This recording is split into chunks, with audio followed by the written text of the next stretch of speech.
আজকের দিনটা হলো মঙ্গলবার। একদম আর্লি মর্নিং থেকে ভিডিওটা শুরু করেছিলাম, তবে এই ভিডিওটা কালকে আর তোমাদেরকে শেয়ার করতে পারিনি। এডিটিং করতে করতে বিকেল হয়ে গেছিলো, তো সেই জন্য ভাবলাম চলো আজকে আর দেবো না, পরের দিনকে নয় শেয়ার করব।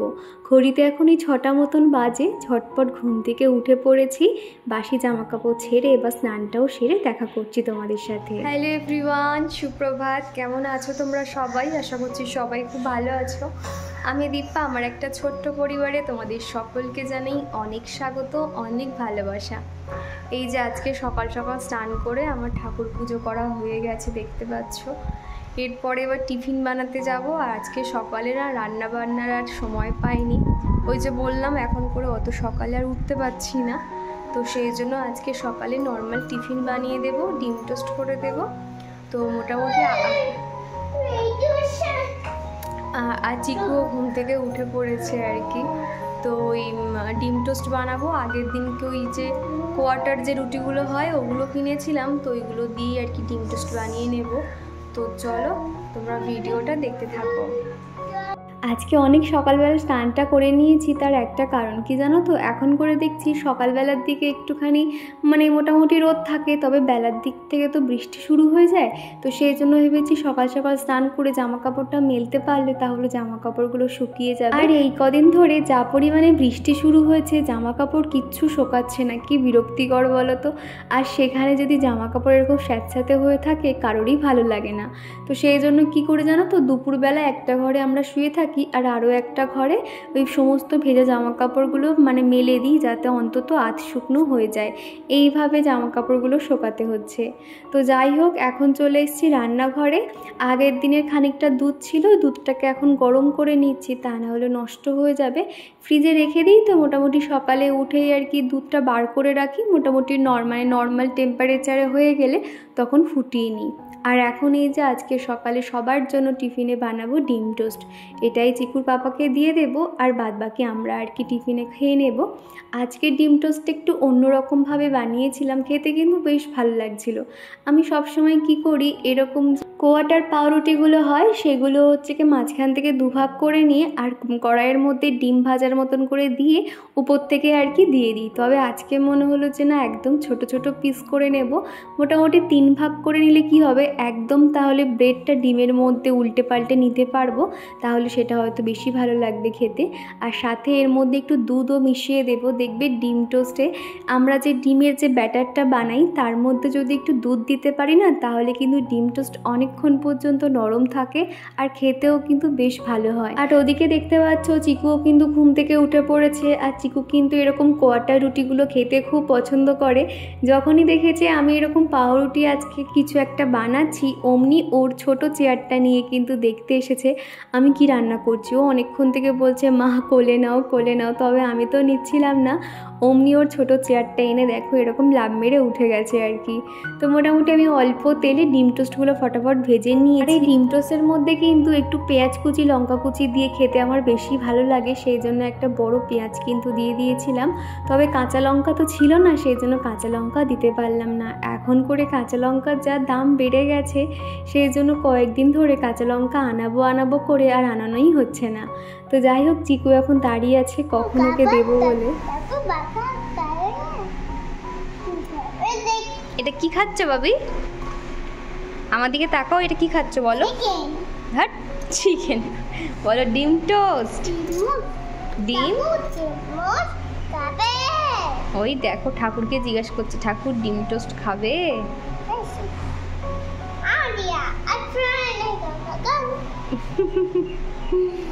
এই যে সসটা দেখতে পাচ্ছ, এই সেজওয়ান চাটনিটা দিয়ে খাবো, কিন্তু আমি এই প্লেটে ঢেলে নেবো না, তো চিকু এক্ষুনি খাবে আর এইগুলো খেয়ে শুধু ঝাল ঝাল করতে থাকবে। তখন আমি একটু করে ওই উপরেই লাগিয়ে নিয়ে খাবো, তা না হলে নিচে রেখে এইখানের প্লেটে দিলেই তো ও খেতে শুরু করে দেবে। তো যাই হোক, চলো সকালে খাবারটা খেয়ে নেওয়া যাক। এর মধ্যে চিকুর পাপাকেও লাঞ্চ বক্স প্যাক করে দিয়েছিলাম, সে তো বেরিয়ে গেছে। আর তারপর চিকুকে নিয়ে বই নিয়ে বসিয়েছিলাম। এখন করে সকালবেলা করে ওকে একটু বই নিয়ে বসাই, রাত্রিবেলা করেও বসাই, মাঝে মধ্যে সকালে একটু স্কিপ হয়ে যায়। বুঝতে তো পারছো তাড়াহুড়োর মধ্যে না সবসময় ওকে আর বই নিয়ে বসাতে পারি না, যেহেতু আর কয়েকটা দিন বাদেই চিকু স্কুলে ভর্তি হবে, সেই জন্য এখন করে একটু বেশি করে চাপ দিতে হচ্ছে জানো তো। তো মোটামুটি অনেক কিছুই শিখে গেছে, তবে একটু লেখার দিক থেকে একটুখানি প্রবলেম হয়, এখনও সম্পূর্ণ কিছু লিখতে শেখেনি, এই আর কি।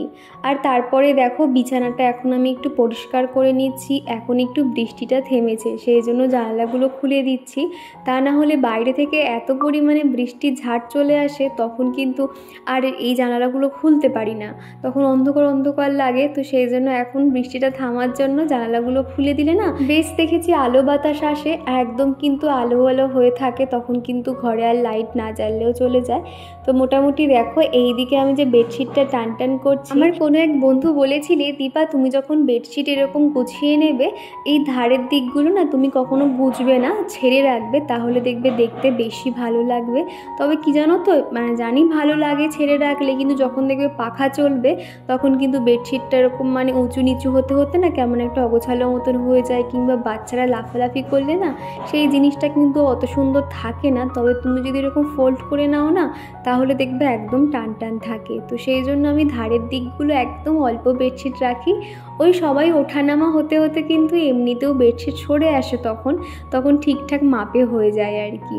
আর আমি সবসময় কি করি বিছানার নিচে আরও একটা বেডশিট পেতে রাখি, তাহলে কি হয় উপরের বেডশিটটা কিন্তু খুব সুন্দরভাবে সেট হয়, এদিক থেকে কিন্তু ওদিক আর হয় না, একদম টান টান থাকে।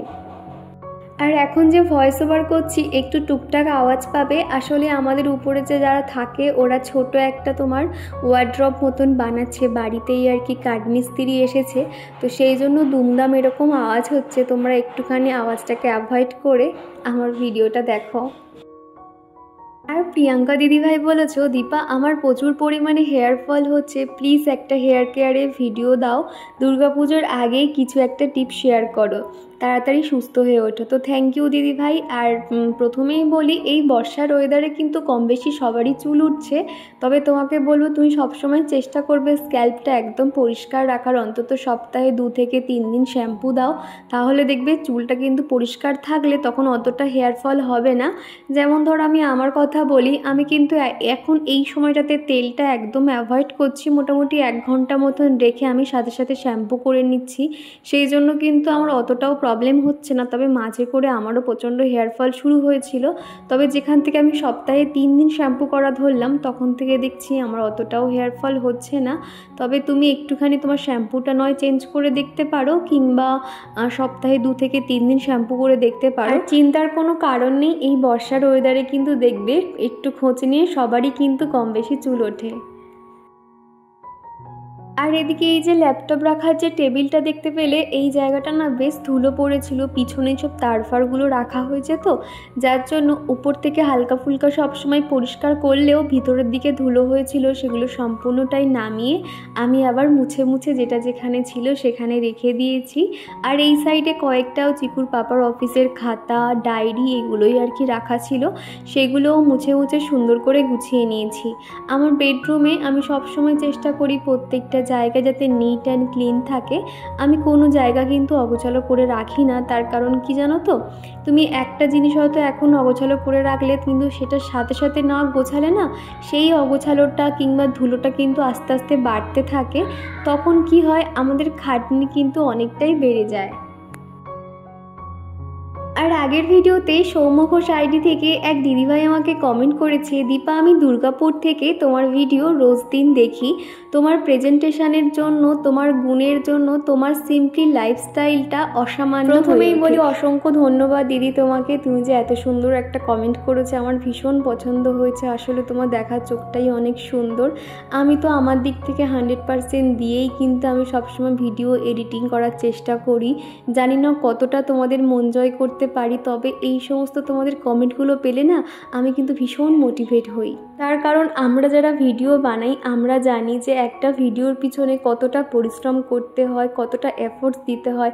ভিডিও শ্যুট করা, এডিটিং করা, থাম্বনেল বানানো, সেটাকে আপলোড করা, ট্যাগ, ডেসক্রিপশন সমস্তটাই নিজে হাতে ম্যানেজ করার কিন্তু অনেকটাই টাফ।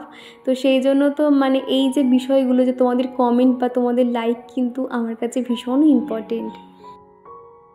আর এদিকে তোমাদের সাথে কথা বলতে বলতে আমার বেডরুমটাকে সুন্দর করে পরিষ্কার করে নিয়েছি। আমি সবসময় চেষ্টা করি হালকা ফুলকাভাবে নিজের বেডরুমটাকে পরিষ্কার করার। আর দৈনন্দিন কাজের মধ্যে ডাস্টিং, ক্লিনিংয়ের কাজগুলো আমি অবশ্যই রেখে দিই, যে কোনো একটা ঘর, ডাইনিং রুম কিংবা কিচেন, এতে আমার ঘরবাড়ি কিন্তু সবসময় পরিষ্কার পরিচ্ছন্ন থাকে। এবং বাইরে থেকে হঠাৎ করে লোক চলে এলেও আমার কিন্তু খুব একটা অসুবিধা হবে না, যেহেতু আমার ঘরবাড়ি আমি অলরেডি সবসময় পরিষ্কার করে রাখি।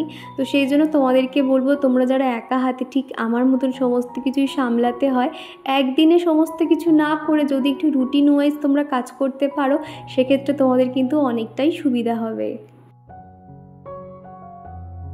আর এই যে ফ্রিজটা দেখতে পাচ্ছ, ফ্রিজটা একটু সরিয়ে আনা হয়েছে। বেশ কয়েকদিন ধরে দেখতে পাচ্ছি ফ্রিজ যখনই আমরা বন্ধ করছি একটুখানি হয়তো বেখেয়ালে অতটা ভালো করে বন্ধ হচ্ছে না, যার জন্য দেখছি ফ্রিজ পুরো ঘেমে যাচ্ছে। তো সেই জন্য একটুখানি ভাবলাম যে জায়গাটা চেঞ্জ করে দেখি দরজাটা কেন ভালোভাবে বন্ধ হচ্ছে না। তো সেই জন্যই আর কি এইদিকে সরিয়ে রাখা হয়েছিল কাল রাতেই। তো আজকে ভাবলাম ফ্রিজের মাথাটা একটুখানি পরিষ্কার করি। বেশ কিন্তু ধুলো জমেছিল, যতই হোক, যতই প্রতিদিনকে পরিষ্কার করা হোক না কেন, একটু তো ধুলো থেকেই যায়। সেই জন্য সবসময় চেষ্টা করি অল্প থাকতে থাকতে পরিষ্কার করে নেওয়ার। আর এই যে কাগজের ফুলগুলো দেখতে পাচ্ছ, এগুলো আমি নিজে হাতে বানিয়েছিলাম, ডিআইওয়াইয়ের কাজ করেছিলাম, দেখতে কিন্তু ভীষণ ভালো লাগে। আর এই যে কন্টেনারটা কি জানো তো, এটা একটা শ্যাম্পুর বোতল ছিল, এর উপরে আমি হোয়াইট সিমেন্ট লাগিয়ে উপর থেকে কালার করে দিয়েছিলাম, যে ফেব্রিক কালারগুলো হয়। আর ডেকোরেশনের জন্য এখানে ছোট ছোট মিরর পিসেস ব্যবহার করেছি, সেই দিয়ে একটা ফ্লাওয়ার ভ্যাস বানিয়ে নিয়েছিলাম। দেখতে কেমন লাগছে তোমরা অবশ্যই জানিও। তোমরা অনেক দিন ধরে ডিআইওয়াই দেখতে চাইছো, তবে আমি চেষ্টা করছি একটু একটু করে তোমাদেরকে শেয়ার করার। আর কণিকা দিদিভাই লিখেছে, লাইক কমেন্ট করে তোমার ভিডিও দেখতে শুরু করলাম। তোমার মতন গুণী একটা মেয়ে খুব কম দেখা যায় এখনকার দিনে। তুমি খুব ভালো থেকো দীপা, আমার মিষ্টি সুইটহার্ট বোন, অনেক ভালোবাসা তোমার জন্য। থ্যাংক ইউ দিদিভাই, তোমার জন্য অনেক ভালোবাসা। তোমাকে যে আমি কি বলবো, প্রতিদিন যে এত সুন্দর সুন্দর কমেন্ট করো, সত্যি আমার মন ছুঁয়ে যায় গো। প্রত্যেক দিনের কমেন্টে তোমার কমেন্ট পাই। তো তোমাদের কাছে একটাই চাওয়া, এই ছোটো বোনটার পাশে ঠিক এইভাবে তোমরা থেকে যাও। আমাকে অনেক দূর এগোতে হবে, তবে তোমাদের সাপোর্ট ছাড়া তো আমি এগোতে পারবো না। তোমাদের এক একটা লাইক কমেন্ট আমার কাছে ভীষণ ইম্পর্টেন্ট। সকালে কিন্তু টুকটাক যে কাজকর্মগুলো থাকে ডাস্টিং, ক্লিনিংয়ে, সেগুলো সমস্তটাই হয়ে গেছে। আর এখন এই যে দুপুরের জন্য রান্নাবান্না বসিয়ে দিয়েছি। ওদিকে ভাত হয়ে গেছে, আজকে সয়াবিন আলুর একটা মাখা মাখা তরকারি করেছিলাম। চিকু যেহেতু ইলিশ মাছ খেতে পারবে না, সেই জন্য ওর জন্য মানে সবার জন্যই আর কি বানিয়েছিলাম।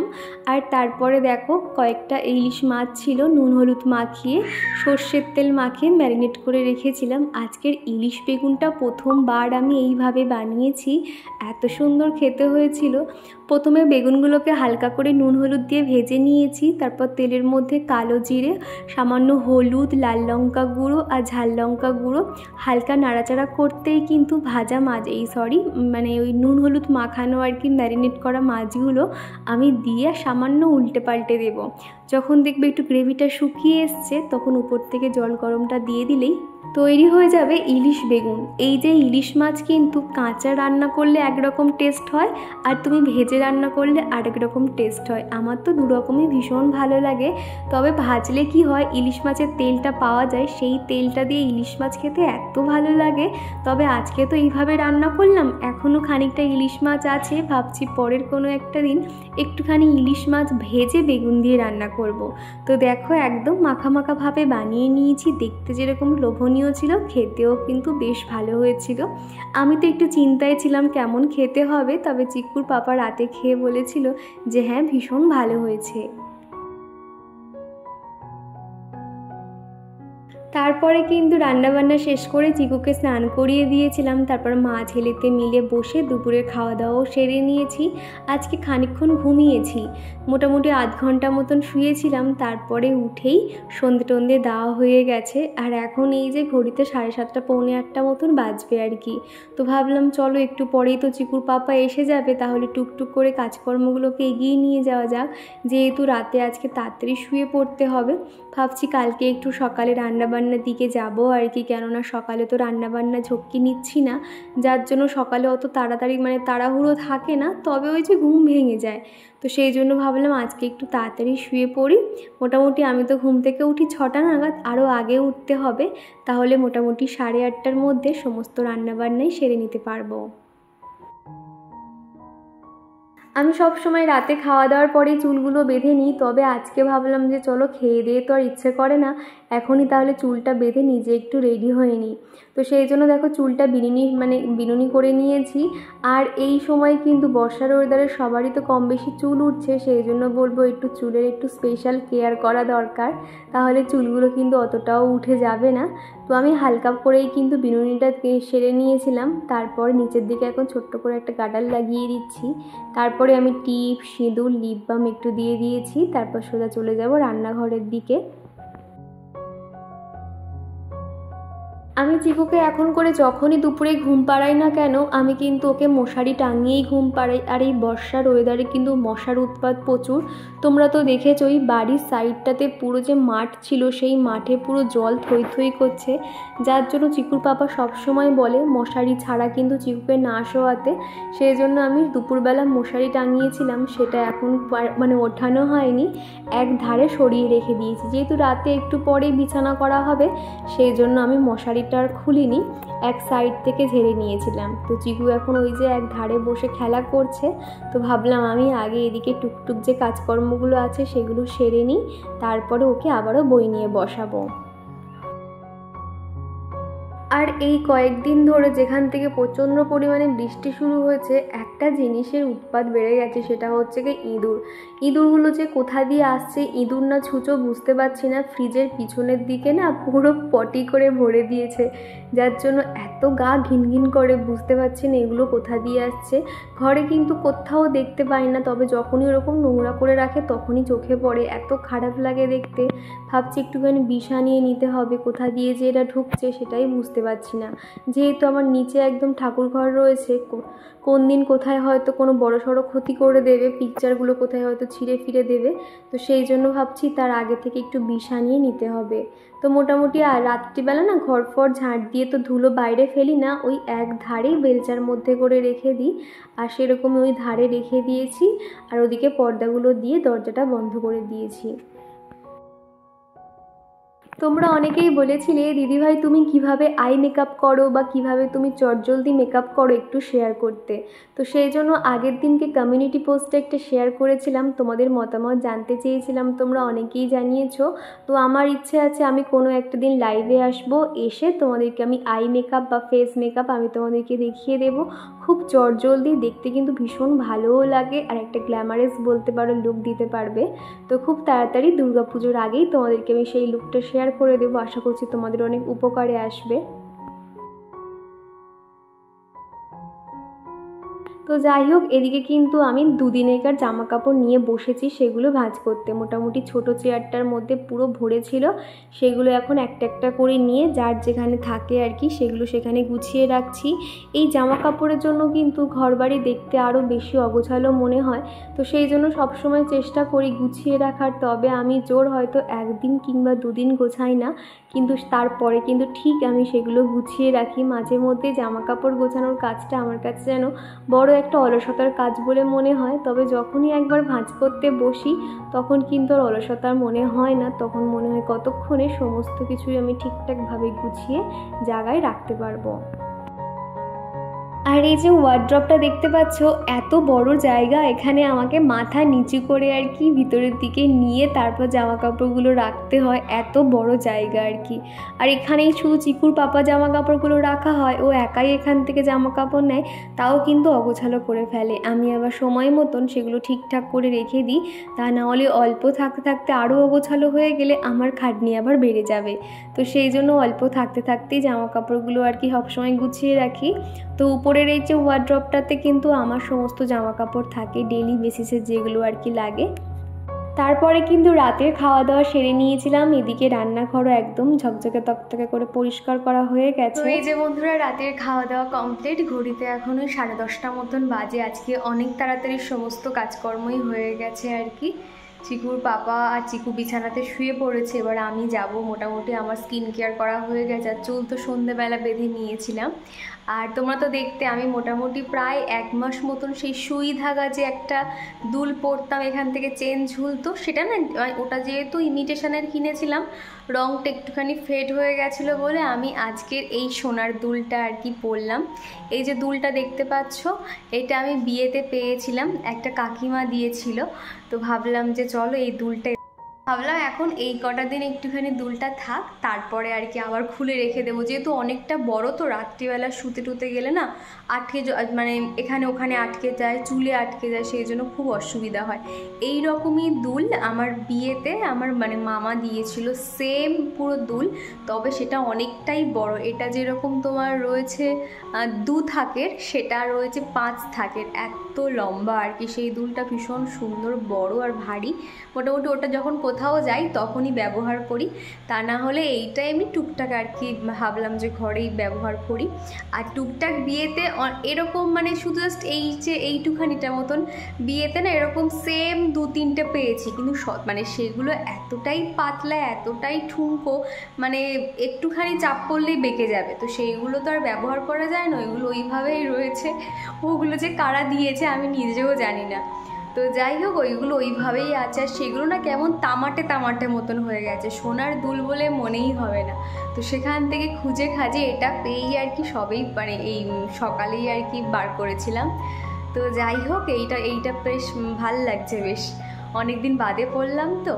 তো যাই হোক, চলো আজকের ভিডিওটা আমি এখানেই শেষ করছি। ভিডিওটা তোমাদের কেমন লাগলো অবশ্যই কমেন্ট করে জানিও, ভিডিওর কোনো অংশ ভালো লেগে গেলে একটা লাইক করে দিও। তো চলো আজকের মতো টাটা, আবারও দেখা হবে।